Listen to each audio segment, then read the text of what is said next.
Assalamualaikum warahmatullahi wabarakatuh. Rekan dengar Tutup Bareng FM, kembali kita di program Tanah Laut Menyapa, yang mana hari ini jadwalnya ya Pak ya, dari Kejaksaan Negeri Kabupaten Tanah Laut yang sudah berhadir di sini.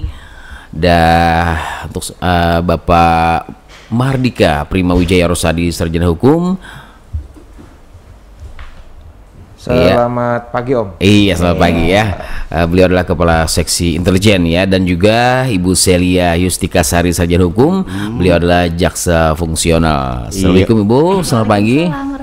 Itu kebetulan lagi alhamdulillah datang langsung bosnya tuh. Iya, kebetulan apa Om, kita kan mengundang Pak Kajari. Ini tadi karena ada beberapa hal yang kada bisa diselesaikan, nih datang Pak. Boleh datang. Mungkin di sini.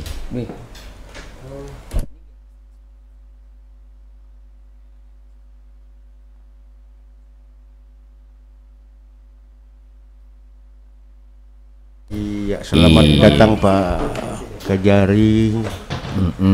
Hari Beliau adalah Bapak Haji Ramadhani, Sarjana Hukum MH ya, Kepala Kejaksaan. Menyempatkan diri beliau. Alhamdulillah ya. Kalau kemarin Pak Dandim Pak yang masuk Pak. Iya. Tentunya juga buat rekan dengar Tutup Bareng FM, kita tentunya informasikan bahwa siaran kami juga bisa Anda ikuti di live streaming kita di tvfm.tanahLautCup.go.id, dan juga di live channel YouTube kita direkod ya di RPPL Radio Tuntung Pandang FM. Dan hari ini kita temanya adalah sosialisasi seleksi CPNS Kejaksaan Republik Indonesia tahun 2021. Ini menarik sekali Pak Maulana ya. Tema Kejora hari ini. Iya, Kejora Kejaksaan ngomong di radio ya. Ngobrol di radio. Dan memang Pak, untuk perekrutan PNS ini sangat didambakan oleh masyarakat yang ada dimanapun dia berada Pak. Karena PNS katanya itu adalah orang yang kaya.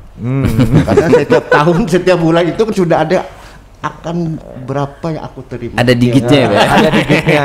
Cuman ada didambakan Pak. Ada ini juga Om, tanggung jawabnya kan. Iya, betul sekali. Pengabdian ya Pak ya. Ya silakan pengantar dulu siapa sih, silakan atau langsung Pak Kajari dulu ya, mungkin untuk pengantar perdana hari ini. Silakan aja Pak. Untuk say hello dulu ini Pak buat warga masyarakat Tanah Laut. Pokoknya tentang Kejora Pak.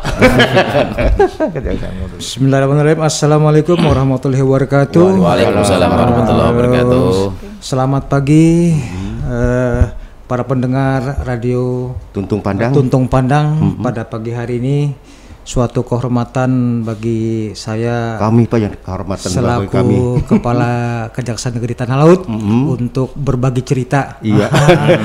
Berbagi cerita dalam tentang bagaimana kejaksaan, terutama Kejaksaan Negeri Tanah Laut pada kesempatan ini berbagi informasi. Mudah-mudahan informasi ini berharga bagi terutama para pendengar sekalian yang pada saat ini untuk tentunya berkarir di kejaksaan khususnya.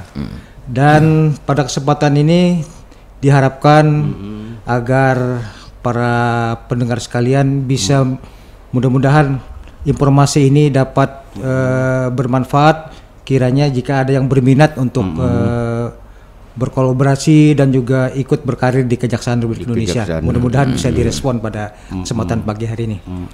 Kalau dulu Pak, mohon Bapak ya, kalau dulu ada fasilitas Pak atau semacam ya kemudahan lah bagi anak-anak yang ayahnya atau orang tuanya itu sudah jadi pegawai kejaksaan Pak. Kalau sekarang nggak ada gitu Pak ya?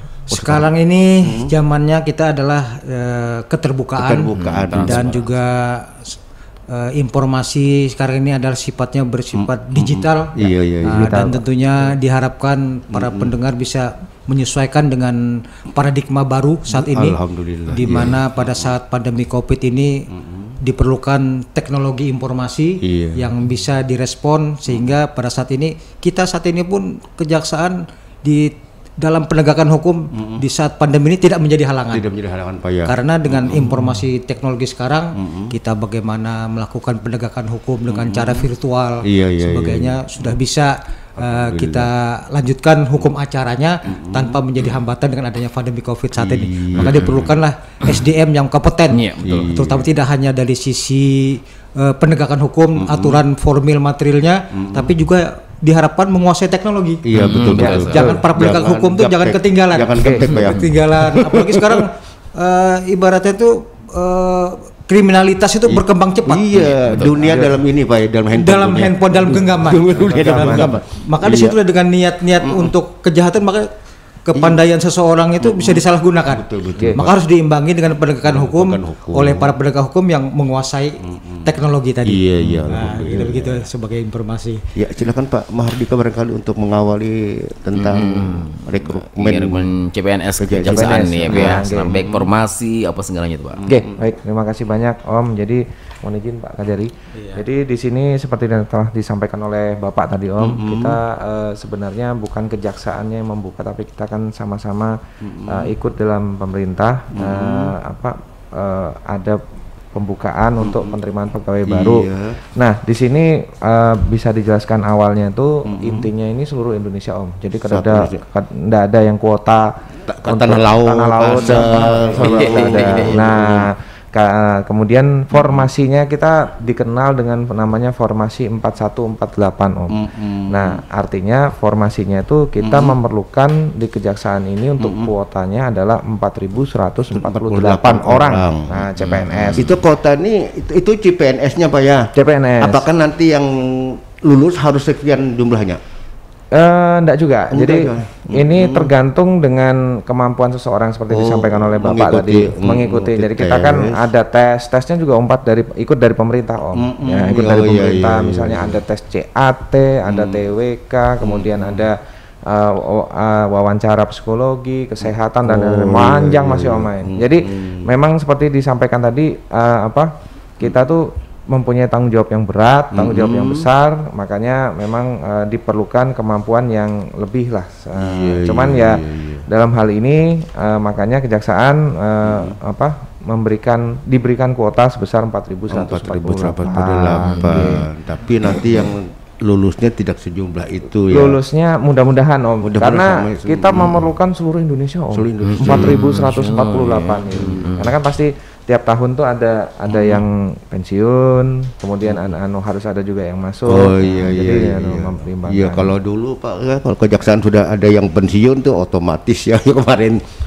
Otomatis anaknya yang mengganti kan dulu, tapi sekarang itu dulu Om. Jadi sekarang ini zamannya keterbukaan, transparansi publik semua. Silakan bersaing secara silakan bersaing. Jadi semua sama. Nah, semua sama. Tidak ada yang namanya anaknya jenderal, anaknya petani, semua sama. Bahkan kebanyakan anak-anak muda ini banyak yang antusias mengikuti. Terbukti, mohon izin Pak, terbukti dengan kemarin itu kita ada live streaming dari Instagram di Puspenkum Kejaksaan Agung di Jakarta tentang adanya update perkara korupsi. Itu yang masuk itu netizennya tuh anak muda semua, milenial semua. Tertarik mereka. Jadi mudah-mudahan nanti dengan adanya anak muda Indonesia milenial bisa lebih memperkuat formasi kita lagi nanti. Iya. Kemudian sejak kapan dibuka Pak mulainya Pak? Nah, sebenarnya kemarin itu kalau tidak salah sosialisasi ini mulai diberlakukan itu awal bulan kemarin. Nah, namun sepertinya ada beberapa lain hal sehingga diundur. Untuk untuk ininya diundur. Nah, ini menjadi kapannya itu kita juga masih nunggu. Masih menunggu. Nah, jadi kalau lebih pingin mengetahui lagi, kalau kami ada yang kurang, bisa langsung ke www.biropek kejaksaan.ri.go.id. Nah, itu di situ informasi banyak. Bahkan kita juga banyak informasi di medsos Om. Jadi kayak seperti di Instagram, Facebook dan lain sebagainya. Kata kuncinya tuh Biropek pakai G, Biropek, Biro Kepegawaian maksudnya. Biropek Kejaksaan. Nah, informasinya di situ semua nanti. Alhamdulillah. Lalu latar belakang atau apa-apa aja lulusan apa-apa aja yang diperlukan ini. Nah, mohon izin Bapak menjelaskan lagi. Oke, terima kasih. Ya.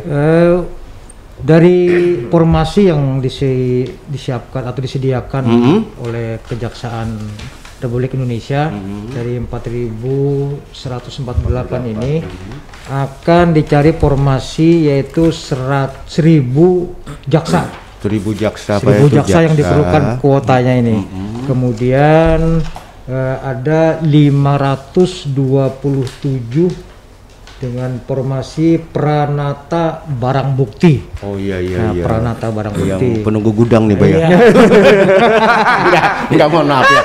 Itu administrasi Pak ya. Administrasinya Pak ya. Selanjutnya ada formasi sebanyak 496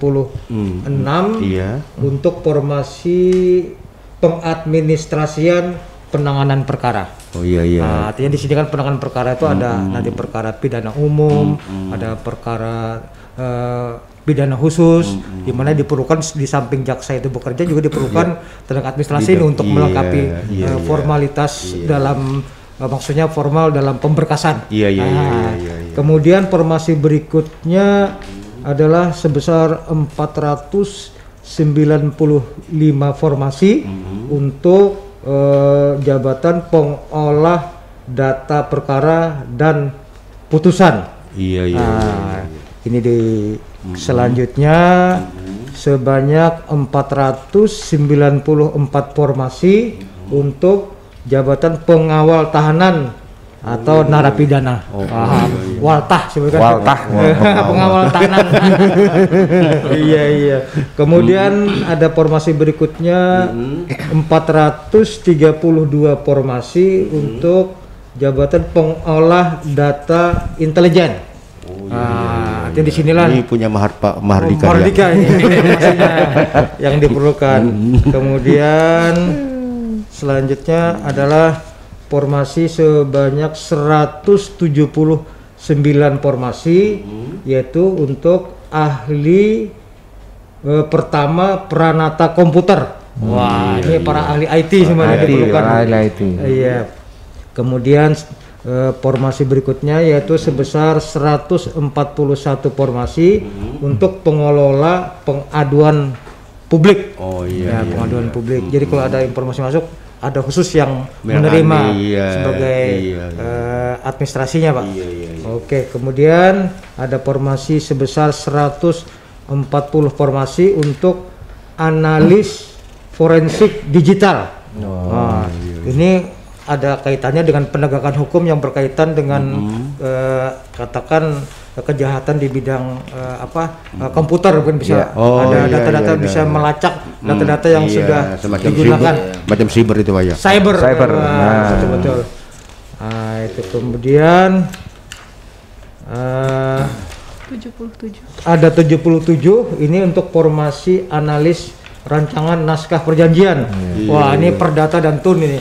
Di mana kejaksaan sering berkolaborasi dengan misalnya seperti pemerintah daerah atau dengan pihak ketiga, entah itu BUMD sebagainya. Ini ada perjanjian yang mungkin bisa kita tingkatkan kinerja bersama untuk pembangunan khususnya di apabila nanti di daerah-daerah untuk Kemudian formasi berikutnya adalah 66 formasi untuk terampil auditor. Auditor ini nanti ahli hitung Pak ya. Ahli hitung.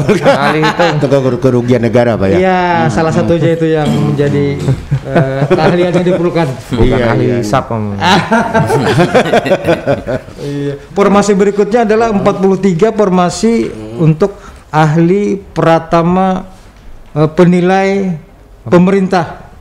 Wah, ini semacam inilah. Menilai kinerja pemerintah atau apa tuh Pak ya? Ini adalah sebagai lembaga negara yang berwenang sebagai eksekutor dalam perkara pidana. Maka optimalisasinya ini adalah terkait dengan pemulihan keuangan negara. Nanti dari masalah eksekusi terhadap putusan-putusan pengadilan nanti. Itu nanti yang dalam jabatan ini lebih spesifik ke arah situ Pak. Nah, kemudian untuk formasi berikutnya adalah 37 formasi untuk ahli pertama perencana. Nah, ini mungkin perencanaan ini mungkin diperlukan untuk kegiatan pengembangan kantor atau sebagainya. Jika mereka ini yang diperlukan termasuk penambahan pegawai sebagainya ya dari sisi SDM-nya maupun dari sisi konstruksinya. Kemudian untuk formasi berikutnya adalah 10 jabatan untuk tenaga kesehatan. Bagi saat-saat pandemi ini tenaga kesehatan ini masuk dalam gabungan apa namanya Satgas Covid nanti ini. Ya dari kejaksaan kan terbaru nanti akan direkrut. Iya, kemudian ada lagi formasi berikutnya, ada 5 formasi ahli pertama penerjemah. Terkait misalnya nanti kalau ada penanganan perkara orang asing, tenaga kerja asing, nanti sehingga tidak menghambat proses walaupun ada berbeda bahasa, orang-orang yang ekspor inilah diperlukan. Terlayani. Oke, betul Pak. Kemudian formasi berikutnya adalah 3 formasi untuk ahli pertama peneliti. Nah, itu ada namanya nanti di kapus apa istilahnya litbang. Nah, kampus litbang ini diperlukan nanti untuk tenaga peneliti ini. Kemudian ada 2 formasi untuk jurnalis. Nah, seperti Bapak sekalian. Sayang 2-nya nasional. Jurnalis. Jadi promosi untuk menggaungkan kinerja, menggaungkan program kejaksaan yang bersentuhan dengan masyarakat. Nah, lalu banyaknya formasi yang tadi itu Pak, ada puluhan formasi dan macam-macam tadi. Untuk Kejaksaan Negeri Pelihari, apakah sudah ada terpenuhi seperti ini Pak, atau berapa persen barangkali Pak? Dari persentase memang tenaga-tenaga banyak yang spesifik ini kan, seperti tenaga auditor, tenaga peneliti dan juga ahli. Memang ini formasi ini masih karena dibuka ini tentu pertimbangan pimpinan sebelumnya adalah ini diperlukan diadakan. Nah, sekarang ini memang formasi yang ada masih formasi secara umum. Dari sisi tenaga jaksa maupun tenaga tata usaha yang terkait dengan masalah kepegawaian, masalah keuangan dan juga masalah katakan pembangunan bangunan yang ada di kejaksaan. Jadi memang tenaga ini masih diperlukan. Jadi belum secara persentase masih katakan belum mencapai katakan 75% masih belum. Jadi semuanya masih merangkap-merangkap Pak ya. Masih merangkap-rangkap. Menyesuaikan dengan SDM yang ada, tapi bukan menjadi halangan kita untuk alhamdulillah. Tapi syukur dengan kalau ini sudah ada, tentu akan kinerja kita akan semakin lebih optimal lagi. Kalau bahasanya Pak Kajari multitasking kita. Dalam milenial sekarang ini kita harus bisa multitasking. Alhamdulillah. Biar nggak ketinggalan ya. Jadi satu orang, mohon Bapak ya, satu orang nanti ini bisa jadi wartawan, jadi pengawal tahanan, paling begitu Pak ya. Sementara ini kondisinya masih kalau seperti ini kan sudah luar biasa ini Pak ya. Memang sekarang ini jabatan yang ada kan seperti ada driver, waltah, sebagainya. Itu yang formasi yang bertambah dari situ. Itulah tenaga yang spesifik yang seperti yang di formasi itu yang diperlukan sekarang ini di kejaksaan untuk tempo 2021 ini. Ini nanti berbarengan tesnya dengan tes PNS yang dilakukan oleh pemerintah kabupaten, pemerintah Pemda Pak. Kita masih menunggu dari Kemenpan RB juga Om. Jadi kemungkinan apakah berbarengan atau tidaknya kita juga masih menunggu informasinya. Sampai sekarang kan masih belum ada surat juknisnya itu aja Om. Karena barangkali gini Pak ya, kalau nanti berbarengan itu kan satu orang itu nggak bisa merangkap lagi melamar. Iya. Bisa jadi 2 atau double. Coba-coba ya Pak ya. Lepas di sini ke sini alhamdulillah masih ada harapan. Gitu, Pak. Karena yang namanya PNS ini memang dambaan semua milenial Pak. Baik dengar, kita informasikan bagi Anda yang ingin bergabung bersama kami di 0811501234 ya. Jadi pengen bergabung mungkin dengan kejaksaan atau pengen tanya-tanya langsung di sini langsung saja ya. Silakan berkejora. 0811501234 ya. Silakan berkejora. Gini Pak Mahardika ya. Kejaksaan ini kan sebagai aparat penegak hukum, salah satu aparat penegak hukum ya. Pasti tentunya tidak beda ya untuk rekrutmennya dengan PNS pemerintah biasa ya. Karena tentunya harus kriteria fisiknya atau kan nggak mungkin kan pengawal tahanan badannya pendek. Jadi bagaimana nih Pak Mardika? Kriteria fisik gitu. Ya, jadi mungkin kalau memang untuk kriteria fisik dan lain sebagainya itu kita memang ada kekhususan sendiri. Betul, seperti Misalnya mohon izin jelaskan Pak Kajari. Seperti pengawal tahanan. Nah, pengawal tahanan tuh kita nggak bisa ngambil dan sembarangan. Misalnya kita comot orang yang kecil, kemudian biasanya sering di komputer jadi pengawal tahanan kaget. Nggak kokoh lagi. Jadi biasanya tuh kita misalnya ada kriteria tinggi badan. Misalnya tinggi badannya untuk laki-laki 160 misalnya. Atau 165. Nah, yang paling penting kalau untuk satu kekhususannya untuk pengawal tahanan itu harus bisa bela diri. Tuh kan ada harus bisa bela diri. Nah, dan itu kada cuma sertifikat Om, enggak cuma sertifikat. Nah, jadi nanti dites bela dirinya itu Om. Betul-betul dites. Betul-betul dites dan tesnya tuh bisa sampai 2 kali. Jadi yang ngetesnya orang kejaksaan juga atau dari perguruan silat misalnya? Nah, biasanya kita ada semacam seperti tesnya nanti dari pusat nanti yang ini kan. Dari pusat yang memberikan ini siapa yang mau ngetes, apa kriteria tesnya. Jadi tidak sembarangan kekhususan fisiknya. Kalau misalnya pengawal tahanan nggak bisa apa-apa, lah ya repot Om. Gitu. Jadi memang ada beberapa kekhususan yang harus dipenuhi kriterianya. Nah, lalu kemudian di sini kan ada formasi baru kita ini yang dijelaskan seperti sudah dijelaskan Pak Kajari tadi. Ada formasinya jurnalis, ada formasinya yang penerjemah itu baru. Nah, jadi baru. Jadi mudah-mudahan nanti kedepannya seperti disampaikan Pak Kajari tadi bisa memenuhi semua apa yang ada di kita karena memang kita masih memerlukan banyak tenaga dari anak-anak milenial sekarang. Ini barangkali Pak kalau kita menunggu dari pusat ya Kejaksaan Negeri ini terus nanti kekurangan personal ya. Nah, lalu apakah misalnya tadi jurnalis sangat penting ya kan, penerjemah sangat penting. Apakah bisa diberikan semacam usulan ya? Bisa, enggak diberikan kewenangan untuk mengangkat tenaga honor Pak. Baik. Untuk tenaga honor memang untuk dari sisi anggaran negara itu memang tidak ada alokasi untuk tenaga honor sebagainya. Tinggal itu nanti bagaimana kondisi daerah itu menentukan kebijakannya gimana. Tinggal dalam hal ini kita memberdayakan potensi yang ada dengan katakan sesuai dengan karena di kejaksaan itu kita ada namanya penugasan karir itu sesuai dengan kompetensi masing-masing. Kita adakan seperti kita di kejaksaan saat ini juga mengadakan ada tes psikologi. Nah, ini orang ini layaknya atau kemampuannya, kompetensinya diarah kemana? Dari kelihatan dari pemetaan kompetensi tadi, ini bisa dilakukan tugas-tugas yang diperlukan oleh organisasi, misalnya di Kejari Tanah Laut ini. Yang semula itu menangani misalnya perkara Pak ya, setelah adakan tes psikologi, ini ternyata ini hanya menunggu gudang misalnya. Iya kan? Hanya menunggu barang bukti. Mungkin bisa dijelaskan nih Pak, seperti Pak kata Asmolana tadi, penjaga gudang. Jadi lebih diartikan tuh Pak, untuk peranata barang bukti ini Pak. Tugasnya ya, supaya jangan dikatakan penjaga gudang. Dianggap Pak nanti dianggap. Berat juga ya. Berat Pak. Berat. Mungkin bisa dapat saya tambahkan bahwa penata barang bukti ini terkait dengan itu ada struktur di kita itu namanya kepala seksi barang bukti. Juga kemudian barang di mana strukturnya ada barang sitaan dan barang rampasan.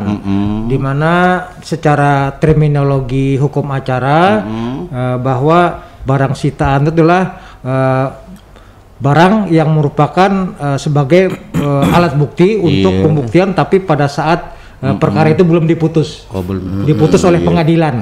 Nah itu namanya barang sitaan. Itu yang dijaga luar biasa tuh. Jaga karena ini menyangkut nanti kalau ini menjadi hilang atau sebagainya akan menimbulkan problematika hukum baru. Bisa kita nanti dikomplain oleh pemilik barang, kemudian bisa dikomplain oleh dengan melalui media gugatan, entah itu gugatan pengadilan sebagainya dengan adanya jika ada terjadi kehilangan atau sebagainya.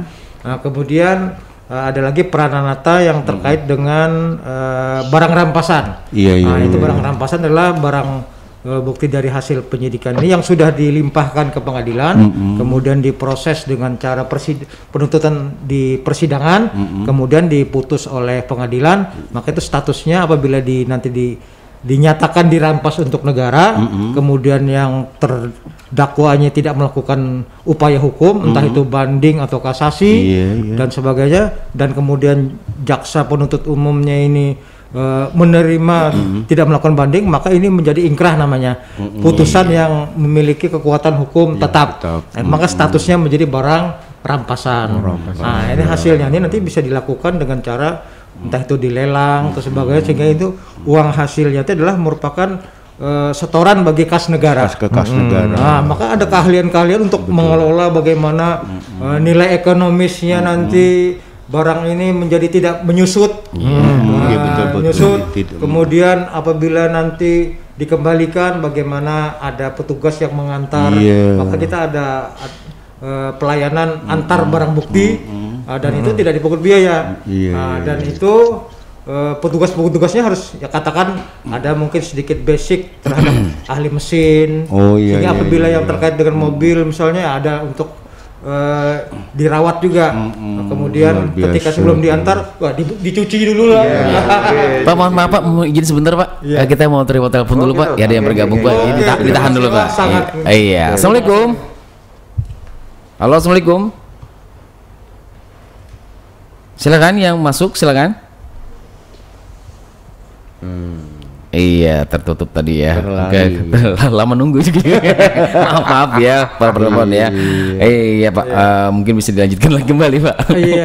Jadi begitu untuk peranata barang bukti tadi, dia nanti mengelola barang bukti yang merupakan hasil penyidikan, untuk bagaimana barang bukti ini tidak menjadi hilang sisi volumenya, kualitasnya menurun, sebagainya. Itu yang diupayakan sehingga ketika eksekusi tidak salah orang, salah menyerahkan, dan itu akan menimbulkan problematika hukum jika tidak cermat dan teliti. Harus tenaga yang cermat Pak ya, jangan dianggap enteng Pak ya sebagai kasih barang bukti ini ya. Salah satu juga misalnya ada yang dimusnahkan, musnahkannya ada misalnya narkoba. Nah, bagaimana cara memusnahkannya, mungkin ada prosedurnya, SOP-nya yang harus berita acara seperti apa, saksi-saksinya, cara penyimpanannya, tempat yang khusus lagi, jangan sampai nanti terjadi kehilangan narkoba dan juga penyusutan atau ditukar sebagainya kan. Ditukar dengan rinso barangkali. Sama garam ya Pak. Iya. Oh jadi itulah berat sekali sebenarnya. Ya. Padahal kalau orang mahal kesan masyarakat, cuman penunggu gudang. Dikira barang bukti itu cuma ditunggu seperti ini Pak ya. Atau ada administrasinya luar biasa itu. Iya. Untuk sarana pelaksanaan sendiri Pak di kejaksaan di sini untuk penyimpanan gudang ini bagaimana Pak? Mungkin kan ada barang yang mungkin harus dengan kelembapan udara yang seperti barang-barang bukti seperti narkoba. Sudah morning Pak, gudang kita sudah ada Pak. Gimana Pak? Sudah ada alhamdulillah. Iya, alhamdulillah. Untuk saya tambahkan lagi terkait dengan mekanisme pengelolaan barang bukti ini. Pertama, para jaksa itu diharapkan nanti berkoordinasi dengan penyidik. Misalnya barang-barang yang nanti akan dibawa ke persidangan yang katakanlah mudah akan gampang meledak, atau mungkin nanti dari sisi penyusutan, maka ada kewenangan misalnya dilakukan pelelangan di saat penjualan di saat penyidikan, sehingga ketika nanti diserahkan ke kejaksaan cukup sampelnya saja, kemudian ada uang hasil penjualan tadi itu disertakan nanti diserahkan ke kejaksaan, kemudian dilanjutkan untuk di persidangan. Jadi tidak menimbulkan turunnya nilai ekonomisnya. Jadi negara pun nanti kalau seandainya dirampas untuk negara akan terselamatkan uang negaranya. Jadi itu yang pengelolaannya tadi Pak. Jadi terkait dengan hal tersebut, untuk kejaksaan kita secara fisik sudah memiliki gudang untuk pertama tempat gudang untuk menyimpan benda-benda bergerak. seperti motor, motor atau mobil sebagainya nanti ditempatkan di ruangan khusus yang mana nanti dikelola dikasih ada labeling, kemudian labeling, kemudian supaya jangan salah menyerahkan kan, dikasih ada katalog sebagainya sehingga ketika proses penyerahan akan gampang nanti disebutkan. Kemudian terkait dengan penambahan bangunan pun kita sekarang sudah ada anggaran dari pemerintah bahwa kita ada penambahan lagi gudang barang bukti secara fisik, di mana di situ nanti ada gudang terkait perkara pitsus, pidana khusus maupun gudang barang bukti terkait pidana umum. Sehingga kasih barang bukti ini akan lebih terkelola dengan penataan yang baik untuk sehingga tidak terjadi penyusutan. Mengenai suhu juga diperhatikan, di mana barang-barang seperti barang entah itu BBM, solar sebagainya kan dia harus di tempat yang teduh sebagainya, jangan sampai kena terik matahari, nanti akan terbakar mudah meledak. Nah, ini menimbulkan bahaya nanti kan. Sementara ini Pak barangkali area kantor kejaksaan ini masih memadai Pak ya. Tapi itu sesaat 2-4-5 tahun yang akan datang itu barangkali tidak pas lagi Pak ya. Apakah ada keinginan pendekatan ke Pemda supaya minta siapkan lahan barangkali nanti di mana tapi tetap di komplek perkantoran ini Pak? Iya. Terus saat ini kita memang ada gudang barang bukti itu yang ada di belakang kantor Kejaksaan Negeri Tanah Laut, di mana di situ kita memang saat ini ada lahan Pemda yang kita gunakan sementara statusnya pinjam pakai. Oh, masih ada Pak ya. Pinjam pakai sebagainya. Nah, mudah-mudahan nanti ke depan kita berharap ini langsung dihibahkan Pak ya. Dihibahkan dan menjadi aset negara juga. Iya, tetap. Untuk pelayanan publik juga. Diusul dari sekarang saja Pak. Mumpung masih belum begitu padat ya. Iya, betul. Itu orang pendekatan ya supaya nanti ada peninggalan Pak Ramadan. Tahan dulu ya. Iya. Assalamualaikum. Waalaikumsalam. Iya, siapa di mana nih? Dengan Putri Pak di Plehari. Putri Plehari. Sekarang Putri yang ingin ditanyakan mungkin. Iya, saya dengar tadi kebetulan temanya tentang CPNS di lingkungan kejaksaan di Plehari ya. Nah, kebetulan saya punya adik yang baru lulus nih, cuman dia latar belakang pendidikannya adalah sarjana ekonomi. Apakah ada formasi itu untuk di Tanah Laut, Pak? Karena yang saya tahu kan kejaksaan mungkin backgroundnya cuma hukum-hukum saja ya. Apakah ada ini Pak kesempatan gitu untuk lulusan sarjana yang lain ya. Hukum. Kemudian informasi untuk formasi yang biar penempatannya di Tanah Laut bisa diinformasikan lebih lanjut nggak Pak? Iya, baik. Terima kasih Pak. Mohon maaf ya Pak kalau pertanyaannya banyak. Iya, nggak apa-apa. Sudah bisa ditangkap Pak, bisa ditangkap. Silakan. Makasih ya. Oke, terima kasih. Iya. Waalaikumsalam. Terima kasih dengan Mbak Putri ya. Putri di Plehari. Tadi sudah disampaikan oleh Pak Kasih Intel tadi bahwa formasi untuk sebanyak 4.148 ini adalah bersifat nasional. Nasional dan tentunya nanti sebagai leading sektor untuk nanti penyeleksian adalah tentunya dari Kejaksaan Agung Republik Indonesia kerjasama dengan pihak-pihak ketiga nanti terkait dengan nanti tes-tes yang terkait dengan kompetensi sebagainya. Nanti ada CAT sebagainya. Kemudian untuk formasi kejaksaan ini tidak hanya yang berlatar belakang sarjana hukum saja, tapi juga berlatar belakang bisa sarjana ekonomi, bahkan ahli sarjana Eskom ya. Sarjana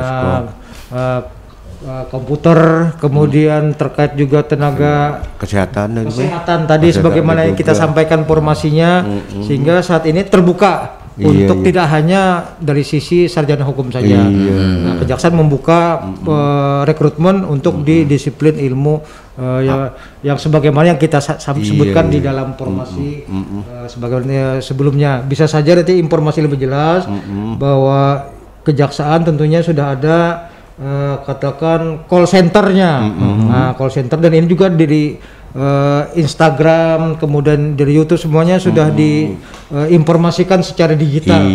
Jadi ini sekarang sudah keterbukaan, tinggal proaktif saja. Tinggal klik saja, lihat informasinya. Di situ sudah tergambar dengan siapa harus dihubungi, apa saja persyaratannya dan jam waktu pelayanannya. Di sini ada pelayanan dari Senin sampai Jumat. Kemudian untuk jam 12 sampai jam 13.30 WIB itu istirahat dulu, break. Nah, jadi diperhatikan hal tersebut. Sehingga hal tersebut persyaratan yang S dan Eko ini masih ada peluang. Yang penting katakan ini harus mereka katakan warga negara Indonesia, warga negara Indonesia, kemudian sehat jasmani dan rohani, dan sebagai persyaratan kepegawaian secara umumnya lah. Persyaratan dasar ya. Itu yang harus diperhatikan. Kemudian terkait dengan apakah setelah lulus nanti bisa ditempatkan di tanah laut. Ini adalah kewenangan dari pemerintah pusat untuk menentukan. Syukur-syukur nanti kan bisa ditempatkan di sesuai keinginan sesuai gitu, daerah sebagai saya sendiri orang Banjar ya. Orang Banjar ini saya sudah ke Lalang Buana ke Indonesia Timur. 5 tahun saya di Ambon. Kemudian saya 3 tahun di Papua. Akhirnya balik lagi ke tanah laut. Jadi kita sekarang ini zamannya bagaimana kita inilah berwawasan nasional. Nanti sehingga balik ke daerah. Suatu saat pun akan kembali lagi. Kembali ke rumah ya. Kira begitu ya. Jadi mohon izin menambahkan Pak. Ini jadi pertanyaan Mbak Putri tadi. Apakah ada lulusan S1 sarjana ekonomi ya? Jadi kita di sini ada formasi 43 orang itu untuk ahli pertama penilai pemerintah. Nah, ini ada S1 ekonomi. Nah, lalu ada formasi lagi 37 orang ahli pertama perencana. Nah, itu bisa S1 ekonomi dan S1 manajemen. Kalau tadi yang ahli pertama penilai pemerintah itu S1 ekonomi, S1 manajemen, S1 teknik sipil. Jadi satu Indonesia ini kita memerlukan cuma 43 orang sama 37 orang. Itu luar biasa, persaingannya semakin ketat. Dan yang pasti harus disiapkan di mana saja, diletakkan di mana saja. Itulah yang namanya. Jadi barangkali ada tambahan? Ya, ini disampaikan silakan. Terima kasih izin Bapak. Nah, supaya ada variasi suara kita. Jadi kan tadi Mbak Putri nanya untuk adiknya ya Pak ya, itu terkait dengan S1 ekonomi. Ternyata ekonomi juga bukan cuma S1 aja kan, di sana juga ada D3 ekonomi. Kita juga dari lulusan SMA ada formasinya, bisa lihat di Instagramnya Biro P Kejaksaan. Dari D3 juga ada formasinya, sampai ke S1, S2, ya Pak ya. Jadi jangan lupa untuk mengecek Instagramnya supaya Mbak Putri dan teman-teman sekalian bisa tahu apa sih formasi yang cocok. Nah, sekarang saya mau mengingatkan lagi nih, misalnya teman-teman mau nelpon, tanya-tanya, bisa ke call center, bisa voice call, bisa WA, WhatsApp atau SMS ke, dicatat ini ya, teman-teman, 0877 346 024 55.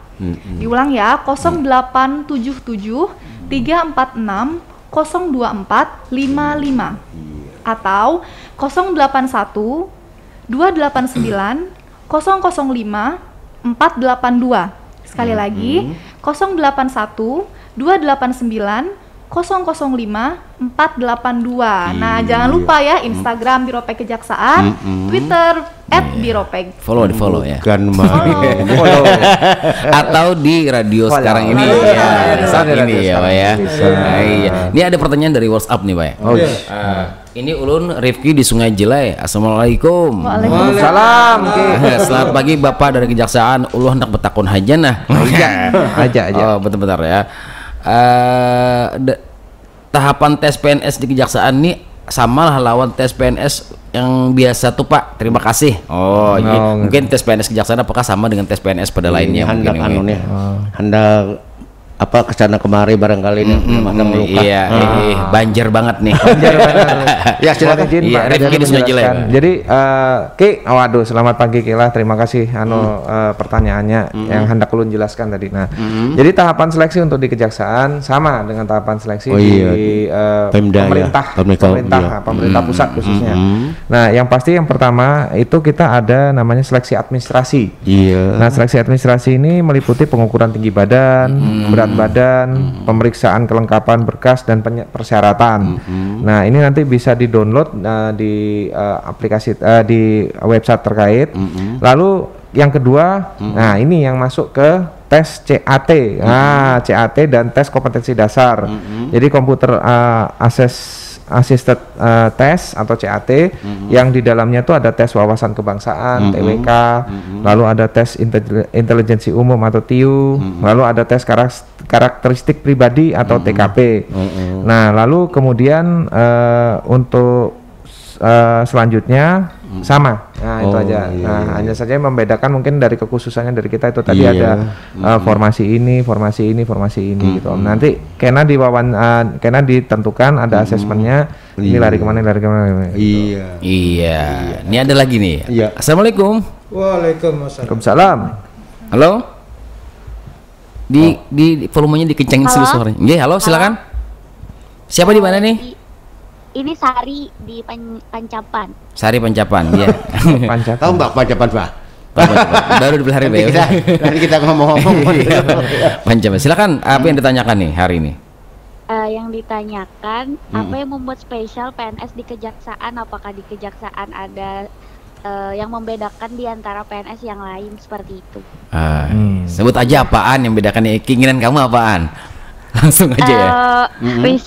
Misalnya di Kejaksaan, maksudnya kayak apa ya?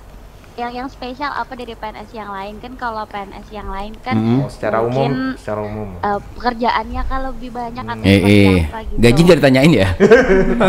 Iya, ditanya. Sebut aja nggak apa-apa. Dia transparansi publik loh. Iya, mungkin penghasilannya lebih tinggi daripada PNS yang lain. Oke, Sari itu aja. Iya, itu aja. Oke, terima kasih ya Sari di Pancapan ya. Silakan Pak, sambil bercanda kita Pak. Oke, terima kasih. Iya. Silakan siapa yang jawab nih? Izin menjawab Bapak. Dek Sari semangat ya tes CPNS-nya. Nah, jadi di Kejaksaan Negeri ini, Kejaksaan Negeri Tanah Laut kita mengacu ke pusat ya Pak ya, ke Kejaksaan Republik Indonesia yang ada di Jakarta.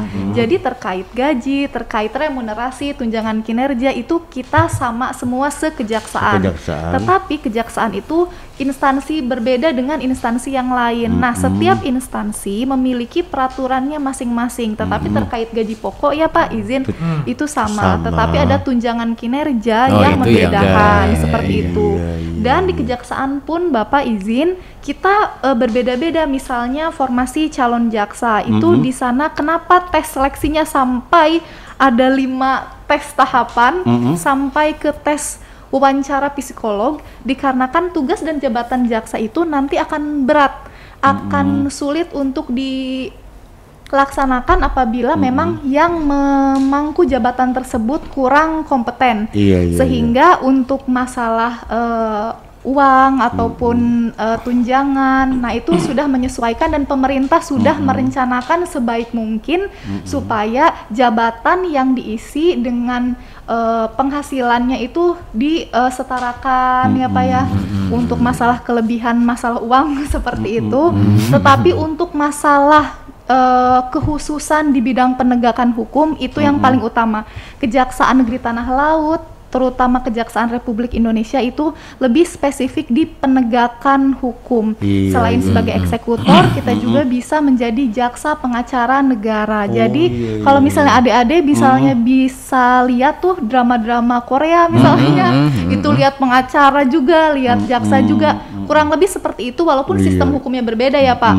Ataupun bisa lihat di TV-TV ketika persidangan seperti apa. Nah, itu kekhususan adik-adik kalau nanti jadi jaksa bisa bersidang di pengadilan seperti itu. Kalau misalnya Adek Sari ini mau masuk formasi SMA, nanti ada yang banyak formasinya, bisa lihat di Instagram juga formasi-formasi apa saja yang cocok buat Adek. Di situ juga ada penjelasannya loh, apa aja sih kerjaan yang bakalan Adek-adek nantinya. Lengkap banget pokoknya, dicek di Instagramnya. Ya Pak Aslana pernah lihat drakor ya? Oh iya dong.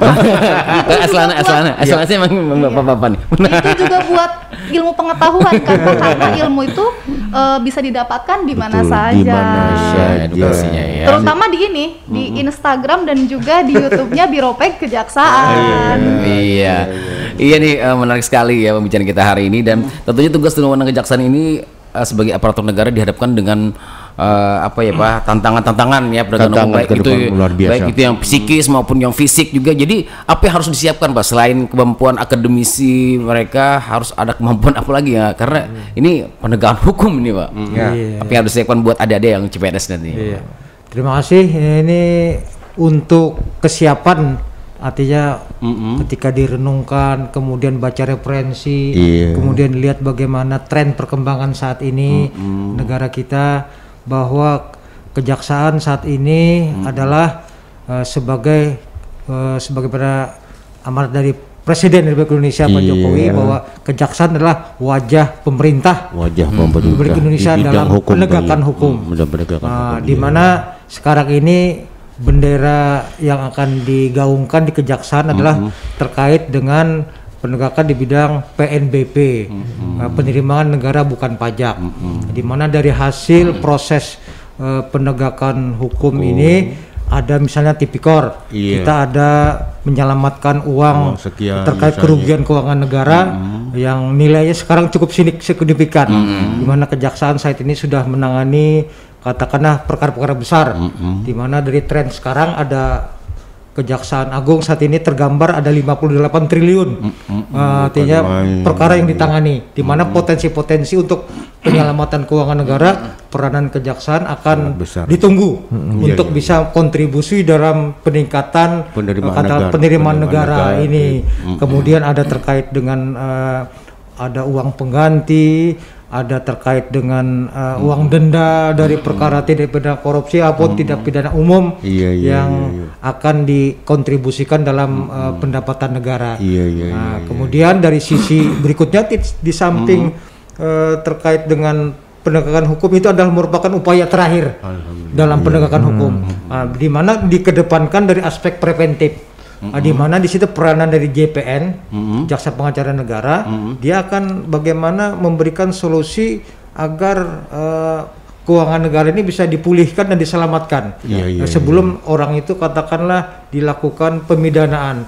Jadi dengan adanya lembaga-lembaga penyelesaian di luar artinya pengadilan atau sifatnya non litigasi, maka penyelesaian negara tidak perlu proses persidangan yang biaya besar berlarut-larut sebagainya dengan cara penyelesaian di luar pengadilan. Inilah peranan jaksa di sini. Betul. Di samping sebagai penegak hukum, dia juga sebagai pengacara negara.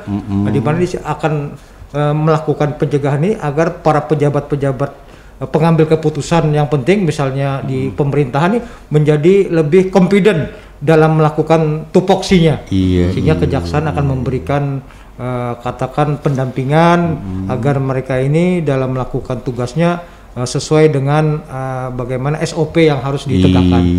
Inilah jadi dengan adanya kejaksaan bisa terlibat, maka diharapkan ya kita berperan dalam proses pembangunan, terutama khususnya di tanah laut dan khususnya di negara Republik Indonesia ini. Nah, kira itu yang kita biar ada gambaran. Sangat asik pakai jorok kita hari ini Pak ya. Dan waktu juga yang hampir membatasi kita ya. Silakan barangkali pemungkas entah Bapak untuk closing statement kita hari ini. Mbak. Pada himbauan kepada masyarakat dan sebagainya. Karena semakin sedikit perkara yang ditangani, itu kita semakin aman Pak. Keberhasilan tuh Pak. Keberhasilan Pak ya. Silakan Pak. Oke, terima kasih para pendengar sekalian, bahwa kejaksaan memerlukan insan-insan atau SDM untuk memperkuat lembaga kejaksaan sebagai warga adiaksa. Nah, tentunya dalam hal ini peran serta atau masyarakat yang ingin bergabung dipersilakan untuk bisa melihat bagaimana di portal-portal kami, sehingga bisa dilihat apa-apa saja yang bisa formasi-formasi sesuai dengan disiplin ilmu daripada adik-adik sekalian. Dan diharapkan kejaksaan sudah keterbukaan sekarang, tidak ada istilahnya ini titipan siapa, ini titipan itu, ini pepadaan sebagainya. Jadi betul-betul kompetensi inilah yang betul-betul dikedepankan. Nah, jadi mudah-mudahan silahkan terbuka, hubungi dengan sebagaimana nomor WA yang sudah disampaikan oleh Mbak Celia tadi bisa diikuti untuk kiranya bisa berpartisipasi dalam rekrutmen di Kejaksaan Republik Indonesia. Dan jangan coba-coba kalau ada yang mengatasnamakan calo Pak ya. Nah, iya. Rekan-rekan mungkin ada lagi, Pak? Untuk sementara cukup aja, yang pasti kita menunggu para insan muda yang ingin bergabung di Kejaksaan. 18 sampai apanya? Usianya 18 sampai usianya 35 ya? Sampai 35 kalau 35 ya. Jadi insan-insan muda yang ingin bergabung dan suka dengan tantangan, silakan bergabung di Kejaksaan. Dan memang penuh tantangan. Mbak, ada? Sobat Radio Tuntung Pandang FM, persiapkan dirimu mulai sekarang. Iya, di Tuntung Pandang FM demikian talkshow kita hari ini Tarot Menyapa featuring Kejora ya. Bukan main. Yang sudah berhadir, terima kasih Bapak Kajari, Bapak Mardika, mendapat kehormatan yang Bapak bisa datang ke studio ya. Dan insya Allah kita akan ketemu lagi di topik akan datang Bapak Mardika ya. Iya, siapkan apa ya topik akan datang ya. Baik, rekan, terima kasih atas kebersamaan Anda dan yang juga para penonton juga yang sudah berpartisipasi. Mudah-mudahan semua pertanyaan sudah terjawab, dan kalau yang bergabung mungkin bisa nanti di portal-portal yang sudah ada di Kejaksaan kita ya.